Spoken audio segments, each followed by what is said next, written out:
It was the freezing month of December. The cold was so harsh, it felt as if it could freeze your bones.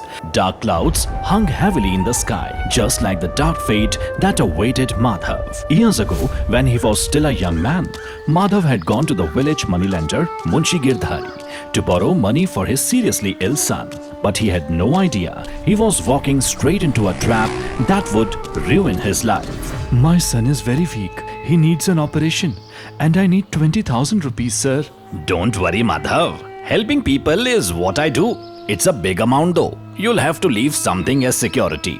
Tell me, what you can keep for mortgage? I don't own anything valuable, sir. All I have is this small ancestral house and a tiny piece of barren land. That's perfectly fine. Just put your thumbprint on these papers. The moment you repay the loan, your land will be yours again. Why are you so nervous, huh? But sir, I can't read. What exactly is written in these papers? Don't you trust me? The papers say exactly what I just told you. Now stop worrying, put your thumbprint here, and whenever you need the money, come and collect it. Now come and put your thumbprint. Don't think much.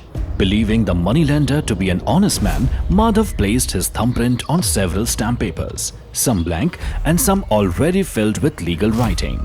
It wasn't a loan. It was a carefully planned trap.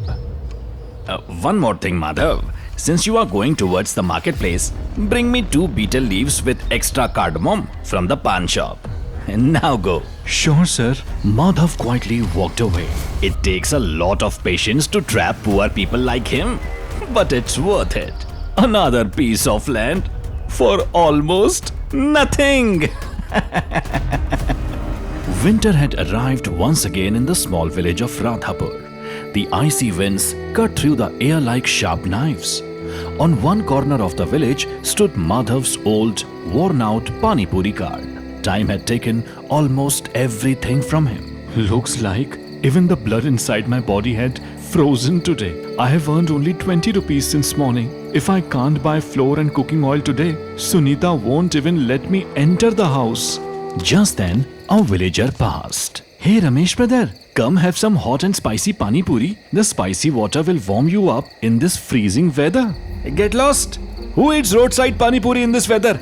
And listen carefully, don't park your cart near Munshiji's mansion. Rich people don't even like seeing poor fellows like you standing nearby.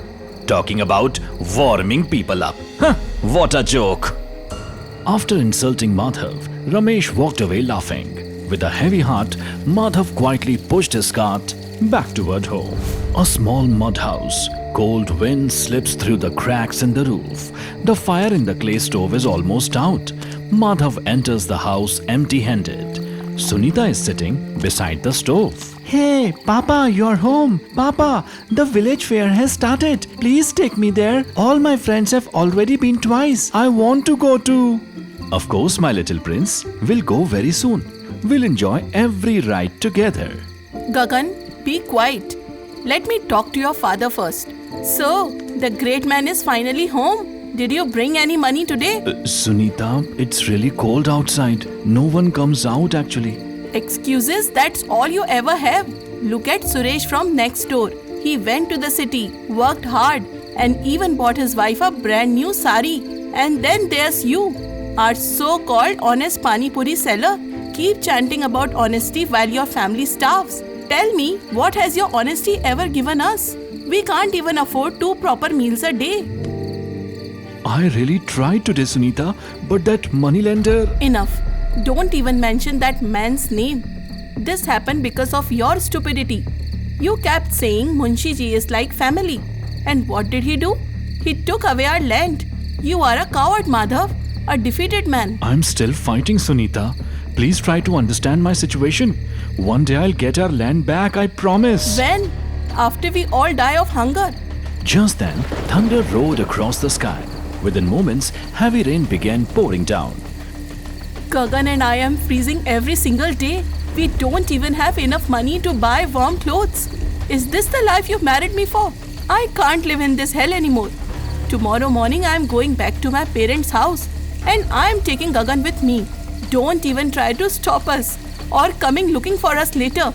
Stay here with your precious honesty. Lightning split the sky. Mother and son walked away carrying their small bundle of belongings, while Madhav stood helplessly outside his home, watching them disappear. Sunita, please stop. Don't leave me. I swear, from today onward I'll earn more money, Sunita. Nothing will ever change, Madhav. You were born poor and you will die poor. I don't want to waste my life waiting for miracles. Tears filled Madhav's eyes. Slowly, he sat down alone in the corner of the empty house. The next morning, Madhav goes to Munshi Girdhari. Munshi ji, Who is there? Stay where you are. Who let this fellow inside? it's me, Madhav. Oh, Madhav. What brings you here so early? Isn't it too soon to start selling Pani Puri, huh? Please don't make fun of me, sir. My wife has left me. Please, return those land papers. I had only mortgaged my land for the loan. I never meant to sell it. Please have mercy. You are such a fool, Madhav. Can you even read? No. Then let me tell you what those papers actually said. It clearly stated that if you fail to repay the loan within 6 months, the land would legally become mine. And now it belongs to me. Hey Bansi, bring me my pan. This unlucky fellow has ruined my morning mood. Bansi serves pan to Munshi. Why are you still standing here? Get lost. And who made this pan? Why is there so much lime in it? Please, sir, don't do this. I am an uneducated man. How would I understand legal papers? Please have mercy. That land belonged to my ancestors. How dare you touch me? Get away from me. Bansi, Kalu, Moonga, Dina, come here at once. Throw this beggar out of my mansion. And listen carefully. If I ever see you anywhere near my house again, you'll regret it. Now get out. Moonga, throw him out. Munshi's man grabbed Madhav and shoved him out of the mansion. Several villagers had witnessed everything. Instead of showing sympathy, they laughed at him. Serves you right. Look how full of yourself you have become. You even dare to come begging at Munshi-ji's mansion. Wake up, Madhav. There is still time. Remember when I asked you to work with me? You refused because you said my business wasn't honest. Well, look at you now. This is the fate of honest people. They end up as dust beneath everyone else's feet. Don't be so cruel, Suresh. Life changes for everyone. Just remember one thing. When God decides to test someone, even the strongest people are forced to learn life's biggest lessons. I have always earned my living honestly, and I'll continue doing so until my last breath. Time passed. The burden of debt grew heavier with every passing day. Winter became even harsher. Sunita had left him. His lonely house felt colder than ever. But instead of giving up, Madhav made a promise to himself. One day he would prove his worth. Fresh pani puri, hot and spicy pani puri, sir. It was already 8 o'clock at night. Finally, a customer stopped by and bought 20 rupees worth of pani puri. Sir, you accidentally gave me 50 rupee note instead of 20. No, I gave it to you on purpose. I just wanted to see whether you were honest. Keep the money. Think of it as a gift from an elder brother. Take care. Thank you, sir. May God bless you. Meanwhile, Sunita had begun to miss Madhav. One evening, Gagan, do you miss your father? Very much, Mom. Can we go back to him? I miss him every day. I miss him too, my son. Maybe I was too harsh on him. I said many things in anger that I should never have said. Tomorrow, we will go home without telling him. He will be so happy to see us. I am sure he will forgive me. Yes, Mom. I'll also apologize to Dad. Good boy. Now go and take a bath. We will pack our bags afterward. that day the marketplace was crowded with people. Just then, Ramesh and Suresh, two wealthy young men from the village, walked past. Hey you, move this junk out of the way. Your broken cart looks terrible next to our motorcycle. Get lost. Come on, move. Sir, I'm already standing to one side. I'm just trying to earn enough to feed myself. You are not poor. You are just insignificant. Your place is beneath people like us. You couldn't even repay your debt. Now you are making the streets dirty with this cart. Move! Sir, what wrong have I ever done to anyone? I earn every rupee through honest work. Honest work? Coming from the man who used to beg at Munshi-ji's feet? Get out of here! In front of everyone, Madhav was humiliated, his eyes filled with tears, but he refused to let them fall. Silently, he pushed his cart beneath a lonely tree. That night, he never went home. Only one thought kept repeating in his mind. How could he win back his family and his ancestral land? It was the coldest night of the year. Without warm clothes, his body slowly gave in to the freezing temperature. Suddenly, he collapsed onto the frozen ground. Sunita, I didn't have come back empty-handed. Look, I earned some money. Unable to breathe, Madhav quietly passed away. In his tightly closed hand was the same 50 rupee note given to him by the kind stranger. The next morning, Sunita returned home, but instead of welcoming her, she found Madhav lying motionless on the ground. His cold hand still held that soaked 50 rupee note. Munshi, you trapped Madhav and took his land. But God will not forgive you like this. A person's identity is never because of money. It is because of his high values. But generally others realize this after someone is gone. After Madhav's death, Sunita wiped away her tears. She no longer had the luxury of grieving. She made a promise to herself. She would give her son the education that Madhav had always dreamed of. People laughed at her, but she never answered back. Look, that's the wife of that foolish Pani Puri seller. Ignoring every insult, Sunita continued moving forward.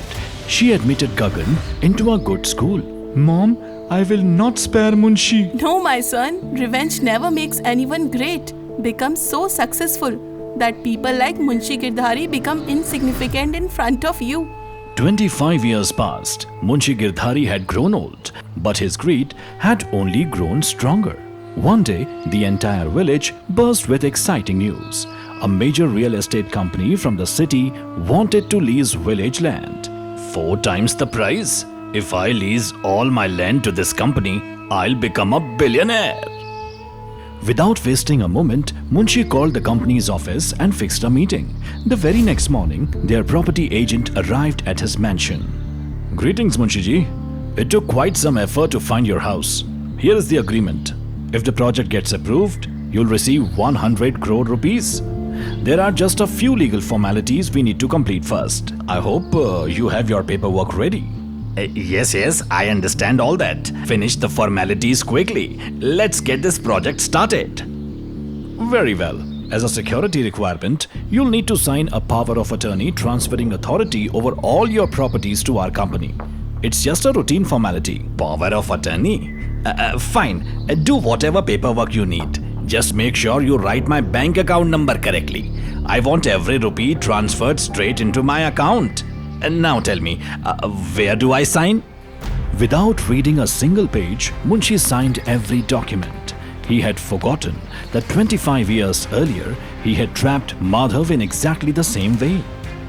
Munshi had no idea that the owner of Sunrise Holdings was none other than Madhav's son, Gagan, who now went by the name Suraj. Over the years, Suraj had become one of the country's most respected lawyers and successful businessman. Patiently, he had built the perfect legal trap, one from which Munshi could never escape. Greedy as ever, Munshi agreed to mortgage all of his land, including the land he had stolen from Madhav, for a massive development project. In return, the company issued him a post-dated check worth 50 million rupees. That justice had already begun. Hey Monga, read this letter for me. I left my glasses inside. Master, this is a legal notice. Hey, read it quickly. Subject, legal proceedings under the Benami Property Act and Section 420 for fraud. What? How is that possible? You are hereby informed that legal action has been initiated against you for acquiring Benami properties through fraudulent means. If a satisfactory reply is not submitted within 15 days, both civil and criminal proceedings will be initiated. What is this, master? This seems your countdown has started. You will be penalized in court. Oh no! I have been trapped! It's a fraud! Suraj filed a massive fraud case against Munshi. A few weeks later, both men stood face to face inside the courtroom. Your Honor, the lands that Mr. Munshi claims to own were actually stolen from poor farmers 25 years ago using forged thumb impressions and fraudulent documents. I have forensic reports proving that the stamp papers were tampered with and the dates were illegally altered. Lies! Every piece of land belongs to me. I bought them legally. Mr. Munshi, the company to which you voluntarily signed the power of attorney exercised clause number 45 of the agreement. It clearly states, if any dispute or fraud is discovered regarding the ownership of the property, all personal assets of the seller, including movable and immovable property, shall be subject to legal attachment. Munshi freeze. This court finds sufficient evidence of fraud. All illegally acquired properties shall be confiscated and auctioned. The rightful owners shall receive their lawful share. Court is adjourned. Within weeks, Munshi lost everything. His mansion was auctioned. Now, even Ramesh and Suresh, his former men, were not even recognized him. Please help me. I am Munshi Girdhari. Get lost, old beggar. Nobody knows any Munshi here. Go back somewhere else.